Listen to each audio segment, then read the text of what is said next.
Merry Christmas, Stephen Wallace from the Downs Law Firm.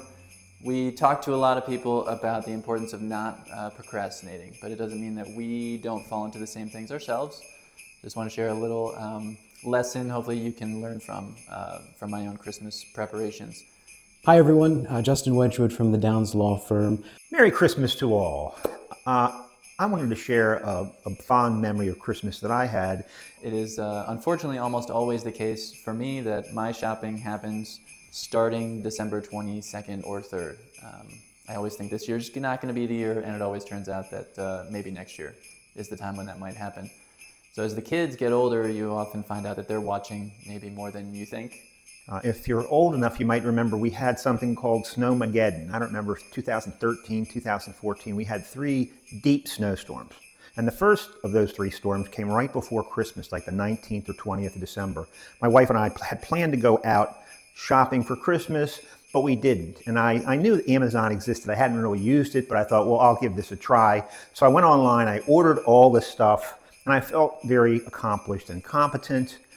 One of my early Christmas memories is more of a somber one. My grandmother passed away right before Christmas one year, and one of my fondest Christmas memories is sitting on her organ bench next to her while she played Rudolph the Red-Nosed Reindeer, and we sang Rudolph the Red-Nosed Reindeer together. 2 or 3 years ago, I went out, did my standard shopping. I thought nobody knew where I was going.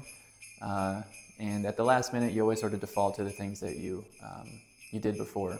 So I ended up at a bookstore, lots of books for my kids and for myself that I hoped, to read someday.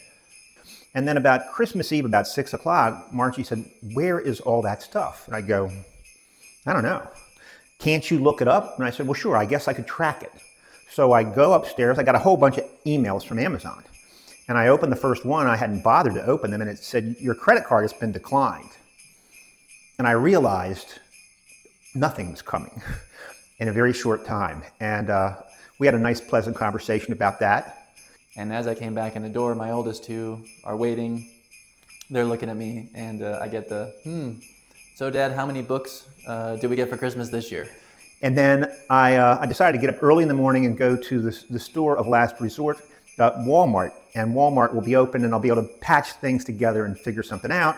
So I showed up at the Walmart parking lot. It's supposed to open at 7 o'clock. I got there about 6:45, and I sat in the parking lot with 50 other losers who had similarly done something and were waiting for the answer being Walmart.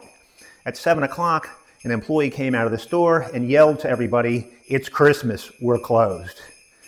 And like, well, okay, well, you guys are paying attention, so at least we learned that. And we did a race to 7-Eleven, and it was pretty desperate. And I went home and I didn't know what to do. My mother, I'm one of 8 children, my mother had gotten to a point when we were old enough that we weren't relying on Santa's deliveries, that she just gave us pictures of what we were going to get. And in after Christmas sales, we got the things. And so that was my picture. I went home, printed out what people were going to get, and that was the best I could do under the circumstances. One of the things that I got after she passed away was the sheet music for Rudolph the Red-Nosed Reindeer. And every year, around this time of year, I make a point to bring that out and play it in memory of her. That year, at Valentine's Day, my daughter said, "I hope you're doing something nice for Mom, because you sure screwed up Christmas." Merry Christmas. Don't procrastinate on your stuff. Try to learn from us, and Merry Christmas. Wishing you all a very Merry Christmas.